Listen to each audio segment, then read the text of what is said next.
name of the Father, and the Son, and the Holy Spirit. Amen. Father God, Yahweh, today we are here before you with my brothers and sisters in one heart, one faith, believing and trusting that you are the God who is broken. You are the God who promised God in Jacob, the God who supply our needs according to your riches in glory. Father God, as we come to you to help our heart, forgive us, Father, for all the things we have done wrong, and as we forgive those who sin against us. Thank you, Lord, for forgiveness of our sins. Thank you for your loving kindness. Thank you for your divine protection. Thank you, Lord, for being with us as you promised. When there are two or three gathered in your name, you said, I am in the midst of them. Claiming, Lord, by faith, wherever your presence, there is always healing. There is always a miracle. So, Father God, in the name of Jesus, anoint your servant holy to proclaim your gospel. Use my hand to be the extension of your hand to heal your people today. Use my lips, my tongues, my mouth to be the extension of your lips, your mouth and tongue to proclaim your gospel. Father God, please, anoint my entire being because I cannot do it without you. So Father God, you continue to use me and anoint me. Holy Spirit, stand beside me to be my advocate and to redeem and to remind me that the name of the Lord Jesus and His gospel. So Father God, anoint also your words, Father. Anoint also the hearts of your people today, that they will be able to understand and receive your gospel and live according to your will and purpose. Father God, today we believe that today will open the door of heaven to pour out blessings giving upon your people. And we claim by faith today, Lord, that today we will be going a gospel full of blessings. So Father God, thank you. And all these things are still praying in Jesus' name. Amen. Amen. Father, the Son, and the Holy Spirit. Praise the Lord, praise the Jesus, praise the Holy Spirit. Good afternoon, my brothers and sisters in Christ. Please open your Bible in the Gospel of John, chapter 4, verse 5 to 42. This is the long version. Amen po ba? Are you with me, my brothers and sisters in Christ?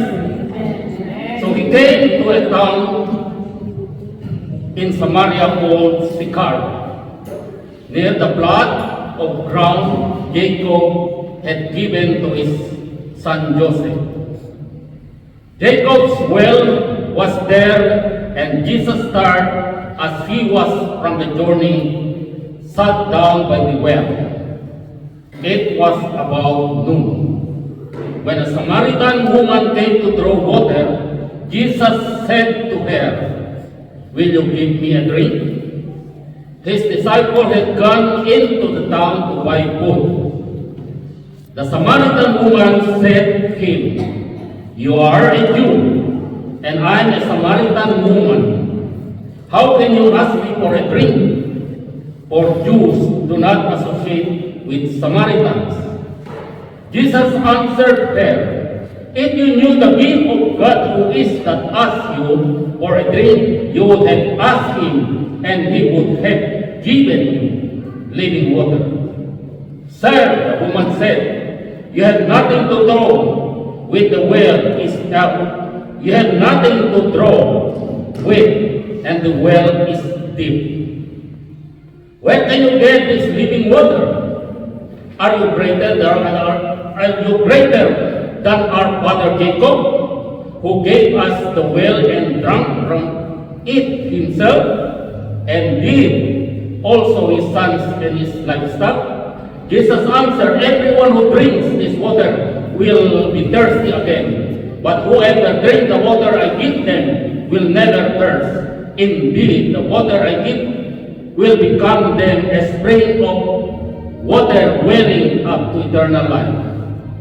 The woman said to him, "Sir, give me this water so that I won't get thirsty, and I have to keep coming here to draw water." He told her, Go call your husband and come back." "I have no husband," she replied.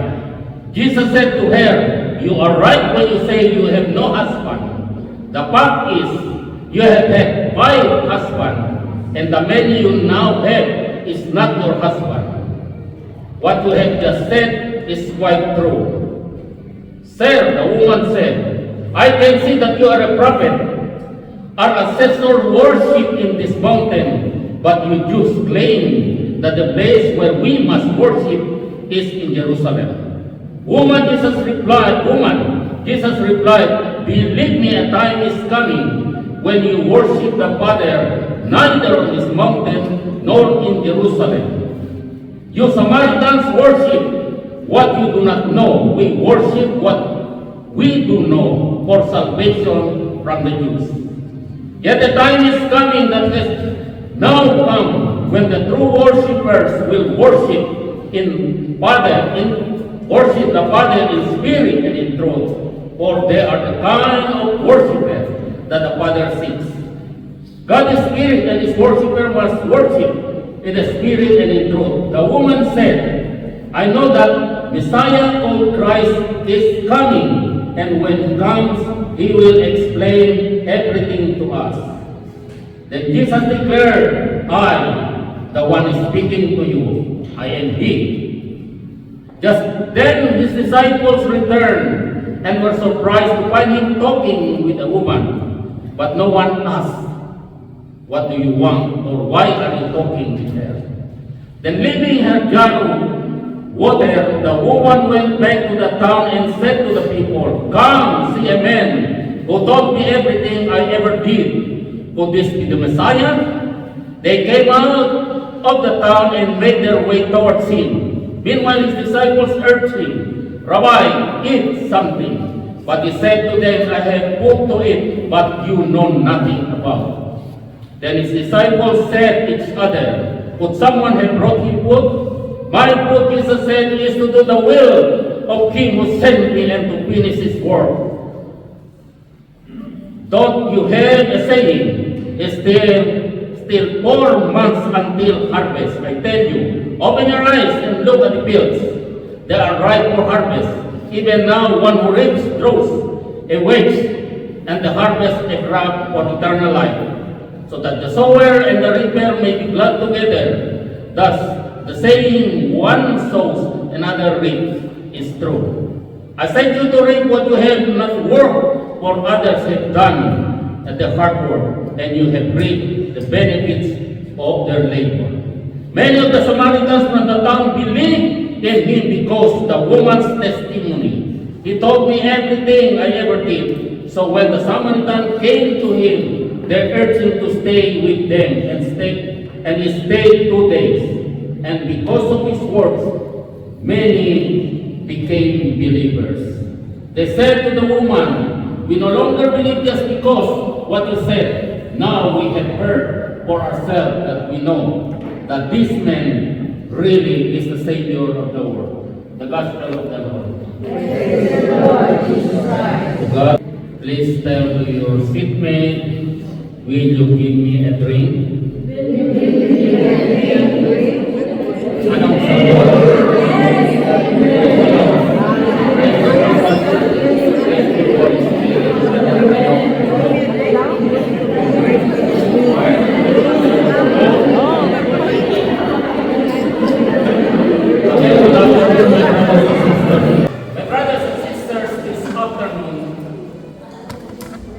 Pinagnilayan ko yung introduction natin, medyo is about documentary.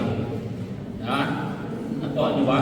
Dahil pa natin dito na we have to understand about the words here. Some of the words, because most of you don't understand. By the way, like for example, about Samaritan. What do you understand by Samaritan? Who are these people who are called Samaritans?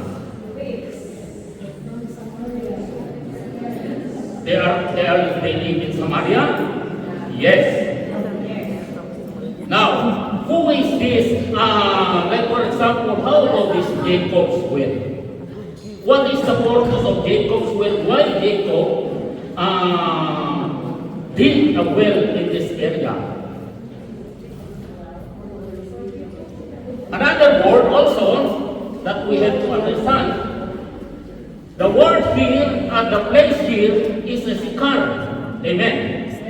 But if you check the old map, it is Shechem.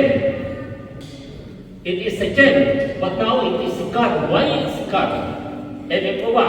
And then here, the woman said, "Are you greater than our father Jacob?" She is a Samaritan. Jacob is an Israelite. And Jesus is who? We have to understand this, ha? Amen po ba?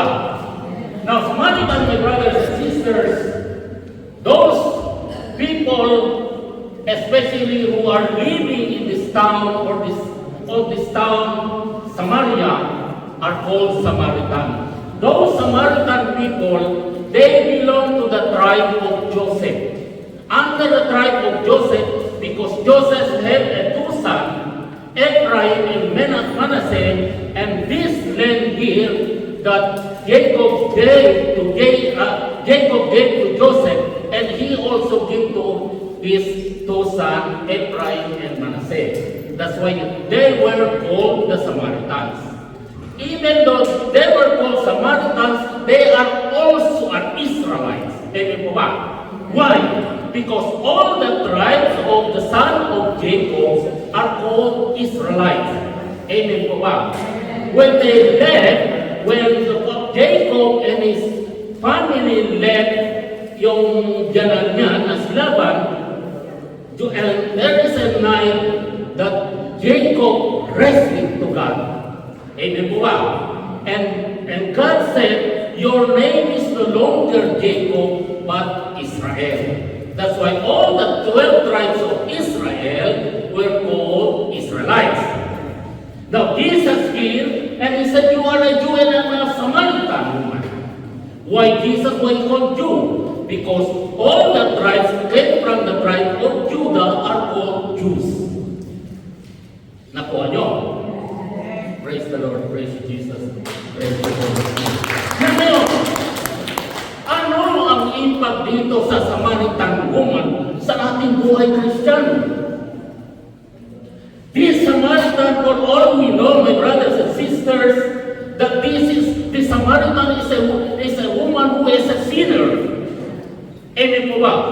Imagine, when Jesus said, "Call your husband," and she said, "I don't have any husband." And Jesus said, "In fact, the man you are living today or now is not your husband." Meaning, my brothers and sisters, this woman who is living, to make the story short, he is living in the shameful life. Nakakaya, imagine ha? Imagine, because in order not to make a gossip around people, around the town, imagine, she goes every noon. Every noon, 12. Bakit pumupunta siya ng 12 noon? Dahil wala na mga tao, wala na magkikismis sa kanya, wala na makikita sa kanya. Amen po ba? Dahil kung makikita sa kanila, pupunta siya ng umaga or alas 9, alas 10, sasabihin nandito naman ito ang maraming asawa. Na por eso pupunta siya doon, alas 12 dahil wala na makikita sa kanya. But you see how ang nangyari sa that very time, alas 12, nandoon din si Lord Jesus sa well. Imagine, my brothers and sisters, and when Jesus said to her, "Can you give me a drink?" Or the word here, "Will you give me a drink?" But the Samaritan woman said, "You are a Jew, and I am a Samaritan woman." We know the story, my brothers and sisters, that that the Jews never mingle, never associate with the Samaritans. Amen po ba?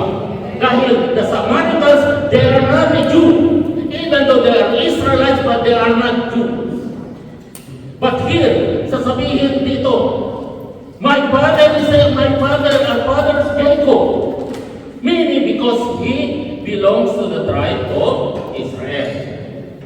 Naman sabi niya dito, ang sabi niya, when you give me a drink, sabi ni Lord Jesus, the Samaritan woman said, you are a Jew and I am a Samaritan woman. How can you ask me for a drink? For Jews do not associate with Samaritan. And Jesus answered, if you knew the gift of God who is that asked you for a drink, you would have asked him, and he would have given you living water. Now, my brothers and sisters, during this encounter of the Samaritan woman and the Lord Jesus, what happened here? What happened with the conversation of the Lord Jesus and the Samaritan? My brothers and sisters in Christ, the barrier, the walls that divided between the Jews and the Samaritan, Jesus break it. Jesus destroyed it that very beginning. Amen po ba? Kasi nakaroon yung mga Jews at saka yung Samaritan, nakaroon ng barrier. They never mingle with the Samaritans. But Jesus, during the time, He break it. He destroyed the walls between the Samaritan and the Jews. Meaning, my brothers and sisters, they can already talk each other. They can already sharing about the Word of God, especially here during this time when Jesus said, whoever drink this water will become thirsty again. But the water I will give you and will lead you to everlasting life. Now, my brothers and sisters, what kind of water? This is not simply a water, my brothers. This is not a literal water, what Jesus is telling. Jesus declared to the Samaritan that He is the source of the living water. Jesus is not telling, or He's not telling about the water that they drink or that we drink. What Jesus is meaning here, because He's talking in metaphor, the water that gives us, that will lead us eternal life, is His Word. That whoever receive His Word, my brothers and sisters, and they will keep it in their heart, you have salvation, and for sure you will inherit eternal life. That's why, my brothers and sisters, imagine, itong babae na to, itong Samaritan, ang sabi ko kanila, she is a sinner, but that very moment, her life was changed. Her life was changed as a sinner. Instantaneously, he became a preacher, he became a missionary, he became a disciple, a gospel sharer. But because of her faith, but because of her boldness in preaching to his fellow hometown Samaritans, as the Bible said, many believe. Now, my brothers and sisters, in our life today, my brothers, we need to be like the Samaritan woman. We need to, para sa kanina, I was surprised, marami nagsishare kanina sa kanilang natanggap na blessings. Ganon tayo, my brothers and sisters, when we are called by Christ to proclaim, to reach out. Ang sabi nga, katulad ngayon, we are already in this comfort zone, but we need to go away, to preach and to proclaim the gospel, especially to the poor. We need to go out and reach out to those people in Lasal, to those people in Pierpont, to the people in Turban. As the Bible says, my brothers and sisters, sabi niya, 4 months na lang, the harvest time na. But ang problema, it's already ripe, but no harvester. The fields are already ripe, but very few workers. That's why, my brothers and sisters, we are called by Jesus to go out and reach those people who are living in the darkness, we have to proclaim that this is Jesus who blesses us, who heals us, who is the Savior of the world, like the Samaritan woman. Imagine the many people believe because of the testimony of this Samaritan woman. Imagine a sinner who become instantaneously preacher, gospel sharer. Hindi lang ang babae itong Samaritan, hindi lang mga nagsabi kay Lord Jesus, Lord, patawarin mo ako, Lord. Lord, forgive me, Lord. Pero the moment this woman, when she said, give me that drink, give me that water in order that I will not become thirsty and I will not come here anymore to fetch water. That moment when she received the word of God and she put it in her heart, she was blessed and her life was changed. That very moment, my brothers and sisters in Christ, she received salvation and Jesus forgave her sins. That's why, my brothers and sisters, when we are called today, all of us we are called to work in His vineyard, my brothers and sisters. But many refuse to give their heart. Amen po ba? Yung anak kalungkot sa mundo. Jesus called us, kuminsan pinipilit na tayo. Hindi pa tayo, parang wala pa ba? Hanggang dumating ang panahon, tinadyakan na tayo. Katulad ko. Yung buhay ko dati, sabi ni Kristo, I call you to serve as one of the instruments. Huwag mo na, Lord, huwag mo na. Until the time, tinadyakan ako. Yung tinadyakan ako, I feel already the pain. And then I have nowhere to hide. Then that is the time. A sinner also, babaero, naging preacher. My brothers and sisters, kung ano man yung past natin, as the Bible says, no one is righteous, not even one. Lahat tayo ay makasalanan. Lahat tayo ay nagawa ng kabalian. As myself I did against the law of God and mortal sin. But when I come to the Lord with humility, with faith, when I come to Him with humble heart, I said, Lord, forgive me, Lord. There, forgive my sins. The same thing, the Samaritan woman, my brothers and sisters, as sinners who become instant preacher, instant missionary. Ang sabi niya, my ancestors worship in this mountain, but you Jews worship in Jerusalem. But Jesus replied and said to her, the time will come that you will, and the Father seek, the way praise and worship must be praised in spirit and in truth. Because the Father is spirit, therefore the worshippers must be worshipped in spirit and in truth. And Jesus said the time will come. There is no specific location where to worship. Either here in Mount Gerizim or in Jerusalem. My brothers and sisters, when we pray, anong sabi? When the Bible says, if you want to pray, when you are at home, go into your room, close the light, close the door, and pray, and praise and worship to the living God in spirit and in truth, because that's what God wants us.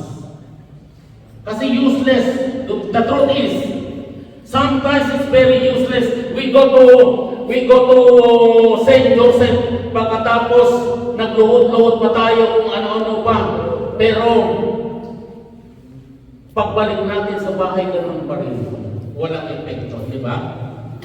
That's why, to tell you the truth, maskin sa bahay lang.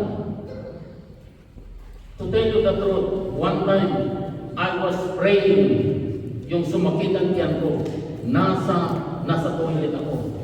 But I prayed to the Lord, and He always there to nakinig siya.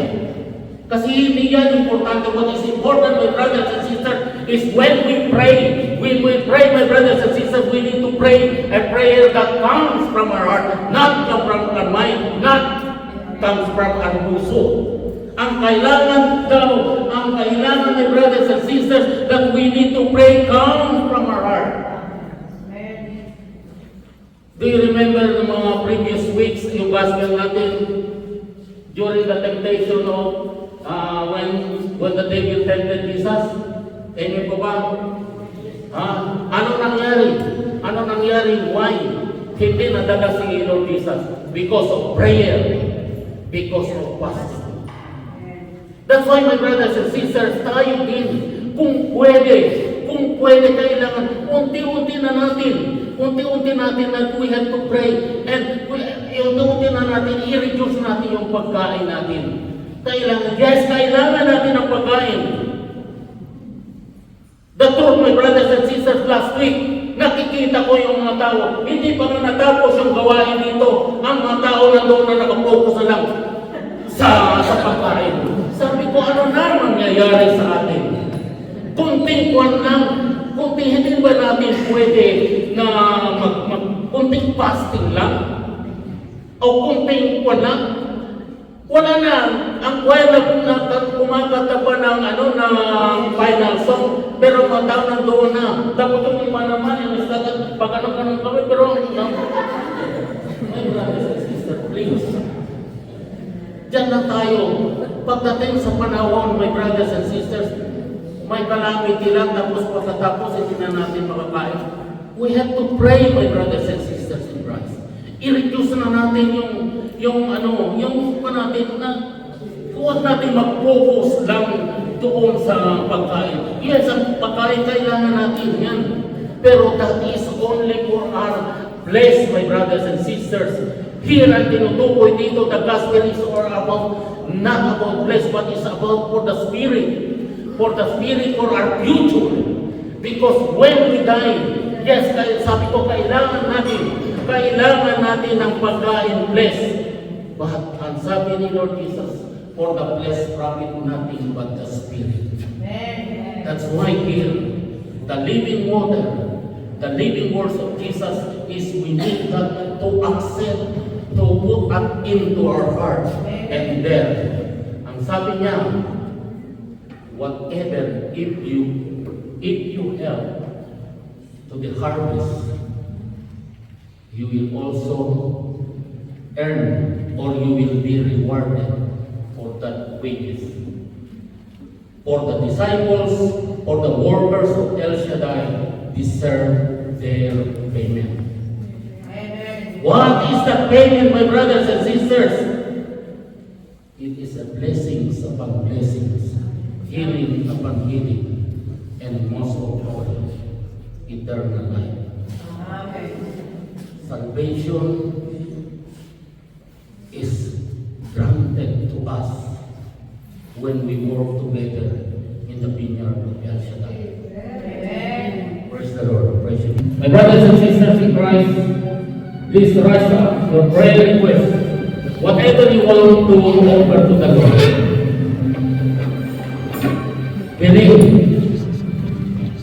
Believe, my brothers and sisters, and trust the Lord God Almighty. Just trust. Father God, in the name of Jesus, we are praying, offering you whatever we raise up, our prayer requests, our papers of our family, that they will be coming home, they will be coming to Canada. Father God, we believe that there is nothing impossible with you, that all things are possible with you. Father God Almighty, we believe today that you will open the door of heaven to pour out healing upon your people. May you extend your healing hand to our brother Dante. We believe, Father, that there is nothing impossible. May you extend your healing hand to our brother Noel. Kung ano man sakit niya sa mga oras na ito, may your healing hand be upon him. May you heal also Claudette Rose. Father God, please extend her life. Father God, like was also, please heal Sister Del. Father God, also, we ask you to bless and to touch all those people who are coming here before or who come here before, but they are no longer coming here then. Father God, touch them. This coming convention, Father, we need people to work in your vineyard. Father God, we continue anoint all those people, Lord, who are here, our families and friends. May you use, Father, and bless and anoint all those youths, Father. May you continue use them according to your will and purpose. So, Father God, right now, by the power of the Holy Spirit vested upon me, and vested upon me, may we declare healing upon this place. May we declare blessing that we be pour out today in this place. Father God, thank you, Lord, for the kagalingan na ipinagalaw mo na sa amin. Thank you, Lord, for the blessing na ipinagalaw mo na sa amin. Thank you, Lord, for the answered prayer. Amen. Thank you, Lord, for the kagalingan na ipinagkaloob mo na sa mga tao, Lord, sa mga tao who are in need of healing. Thank you, Lord. May we experience today, Lord, miracles, changes, transformation in our life. May you continue to send forth the Holy Spirit to dwell in our hearts, to be our advocate, to be our guide, and to remind us everything. So, Father God, in the name of Jesus, we believe, Lord, that this coming anniversary, Lord, our convention will be a very successful in the name of Jesus. And thank you, Lord, for that. Continue, Lord, continue, use me, Lord. And bless, Lord, to all the disciples of El Shaddai. Continue, Lord, to bless all the youths of El Shaddai. May you continue, Lord, to bless all the choirs of El Shaddai, all the ministries of El Shaddai, and all the workers and attenders of El Shaddai. May you use them, Father, according to your will and purpose. Again and again, Lord, thank you. And all these things we ask and pray. In Jesus' name, amen and amen. In the Father, and the Son, and the Holy Spirit, amen.